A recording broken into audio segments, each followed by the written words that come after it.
What's up? Good morning, people. How y'all doing? This morning, I got up and I said, let me go outside and check on the plants. I have a whole bunch of flowers that are starting to open up on the zucchinis and the squashes and the buttercup squash, butternut squash. The flowers are starting to open up. So I'm gonna get out here and fertilize this morning, and also I am going to self-pollinate some of these flowers just to ensure that they get pollinated and I get some fruit. The problem I'm having is that it's funny because sometimes a lot of people be saying, "Oh man, I have too many male flowers on my plant and I'm not getting the female flowers." My problem's the opposite. I'm having a whole bunch of female flowers and the male flowers are slacking off. I mean, they are slacking. Uh, they're there, but they're just not opening up and they're not, mature in size. So over the last few days, I've been forcing some of the male flowers open so I can get at their pollen. And I've been, pollinating the male. But a few of the females flowers have wilted away and died because the male flowers are slacking off on their pollen. So I need these male. I need them to start acting, to start acting right because I'm not getting enough male flowers to open up so that I can pollinate the female flowers. So that's my problem. So, but I'll show you. I have a whole bunch of female flowers that are some are flowering, and then some of them haven't flowered yet, but they're female fruit that's coming on. So that's a good thing. It's a good thing. Pretty soon the males will start, getting there and opening up, so I can get at their pollen. But let me go ahead and start. I'm gonna start tying some of these plants down. I'm going to be clipping, pruning a few of them, and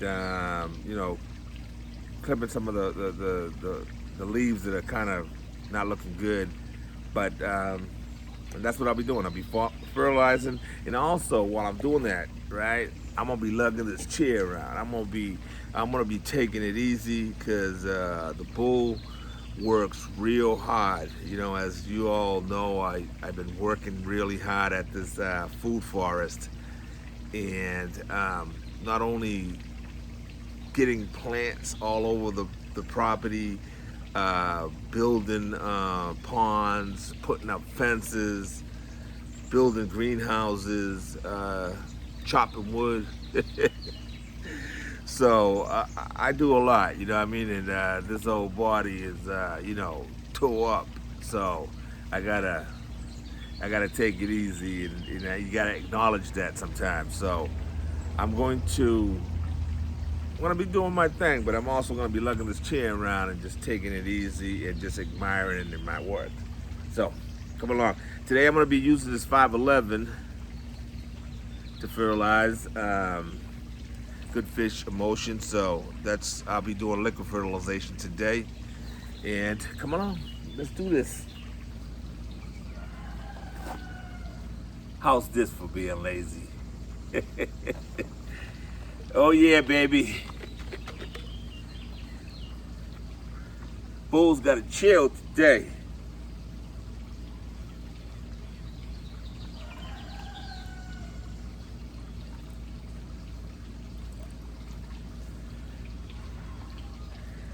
That's it. I'm only gonna tease them today because these plants are well fertilized, and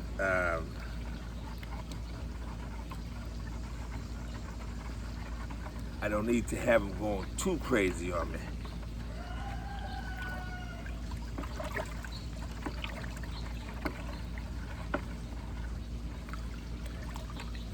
Stirring the pot, baby.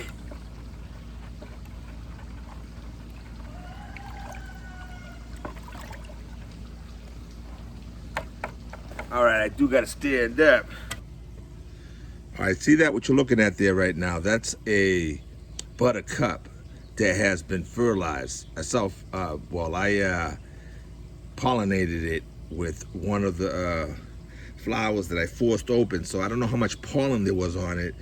And this is the second day, so by tomorrow I'll know if that fruit is actually taken, because they kind of swell up really quick.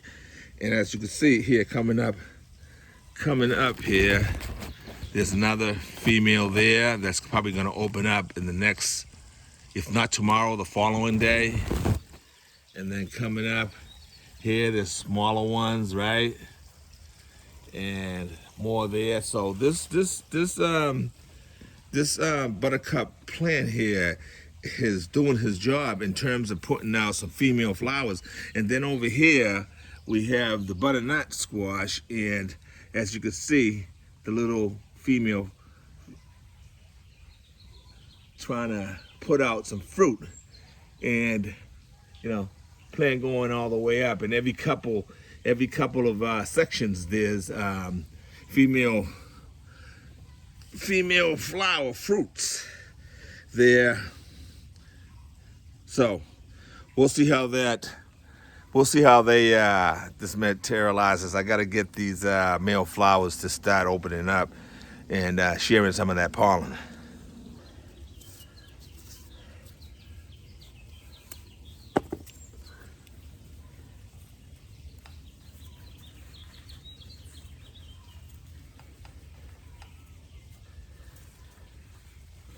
What I'm doing here is tying this vine up here and helping it out. I'm just giving it a little help. And once it reaches the trellis up here a little bit, it'll come up this bamboo here. And once it reaches the trellis right here, that's about 14 to 16 inches above the surface of the ground. Once it reaches there, then the baby will run on its own and it'll entwine itself on the trellis. But at the beginning, you got to give them a little bit of help.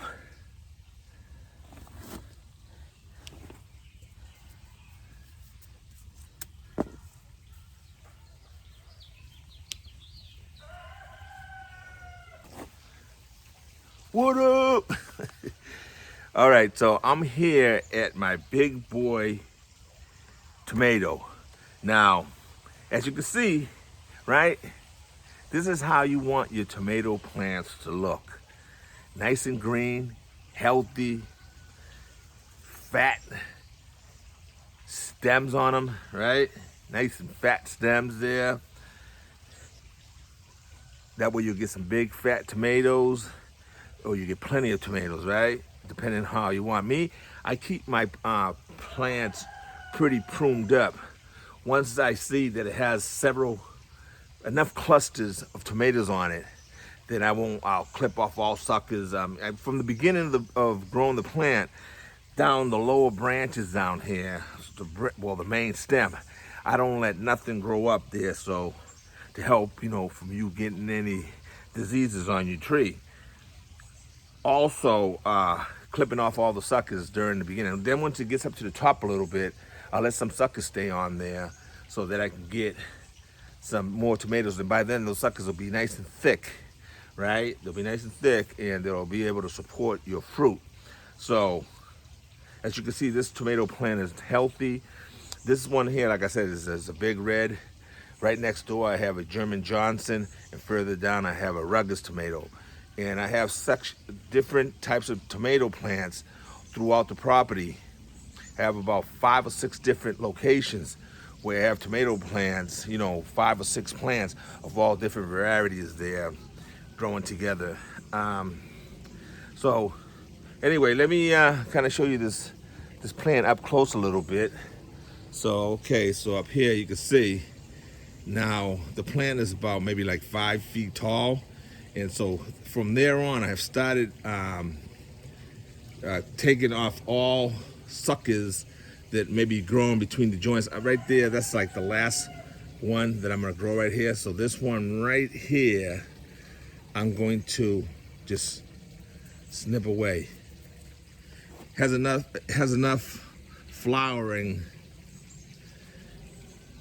sections where there's going to be fruit growing, and also there's already down lower, as you can see, there's fruit on the tree,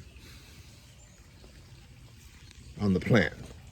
So let me go next door here.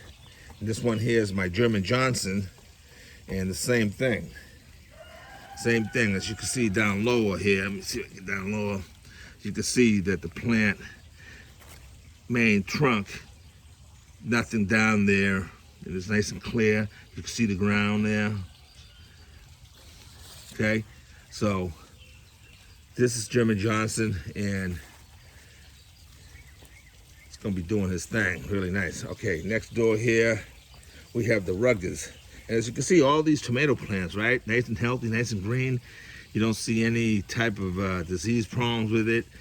And what's this here? Okay, this leaf all crumpled up there. No problems with it. Nice and thick, nice thick stems with nice flowers coming along. So, and it has a little bit of fruit down there, as you can see. So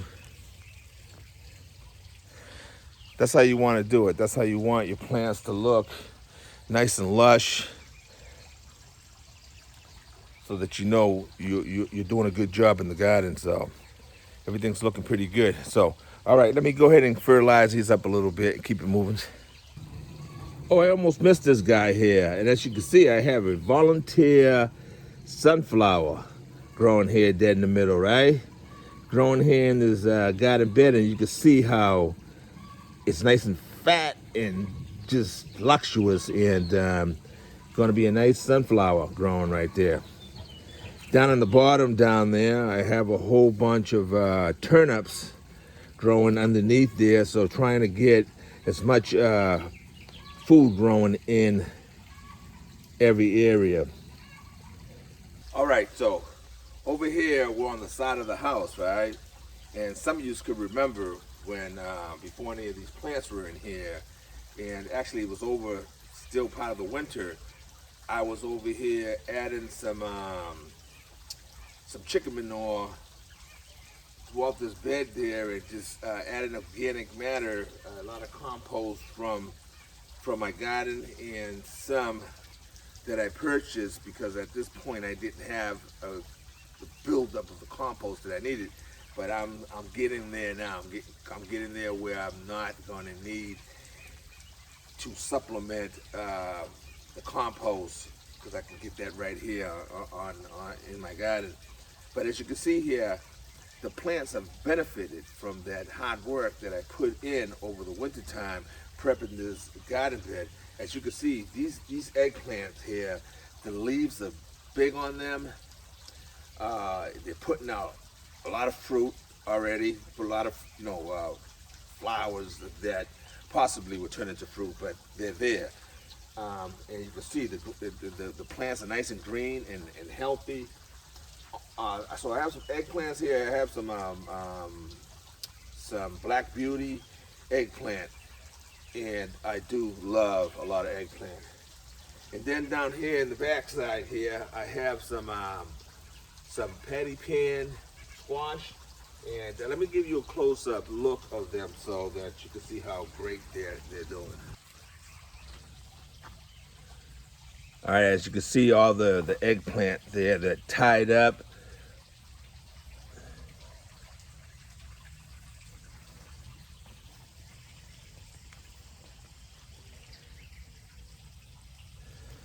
This one right here, as you can see, this one right here is a Black Beauty, and this one over here is one of those green, long eggplants. And as we're walking down here, you can see the how beautiful the patty pan squashes are growing. And in between here, you see, because there's some eggplants in between there. And as you can see, this one here, well, that's a male flower right there, but see, they're looking really, really nice and healthy. So I expect to be getting a nice harvest out of these plants there pretty soon. Then over here we have some onions growing. I'm not the best onion grower, but with tips that I got from Will It Grow, hopefully I can get a few onions there to look really good for me. So I've been ringing them and I've been fertilizing them properly. So as you can see, some of these onions are starting to show little bulbs down there. So it'll be the first time I grow an onion, 2 full size. Get me halfway, you know what I mean? I'm happy with halfway. But anyway, let me show you my death row. This is my death row. Want to give a big shout out to my peeps down there in Texas. Back to our roots, homestead. I mean, they are doing it up over there. I'm so proud of them. I'm so proud of them. This is like their second year, I think, in gardening. I think that's what I might have heard. They're doing a tremendous job down there just growing food in containers. I mean, they are knocking it out the box. So big shout out back to our roots, homestead. If you're not connected with them, get connected with them because you love what they're all about. God loving, just down to earth, great growers, and just great people that you will love to connect with. So anyway, let me show you my death row. This is my death row. These are my potatoes. This is potato lane here, going down here. So these potatoes way down here, these are the red potatoes. They're doing pretty good. The red potatoes doing pretty good.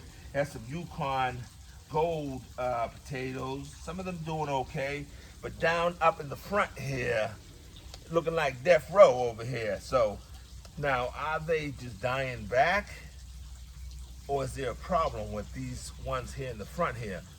I'm kind of thinking it's a little bit of both, more on the side of death row, because these ones back here, every one of them are planted at the same time. These ones back here looking more lush compared to the ones up here in the front. So I'm gonna go with death row on this one.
Hey guys, all right guys, I'm gonna go ahead and leave it here.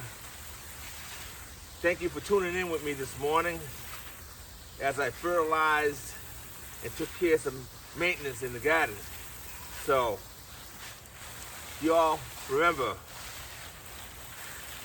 love each other, heal this world. Love each other and help heal this world. All right, so you all take care, keep growing. Always love from the book. Peace. And Dr. Ricky.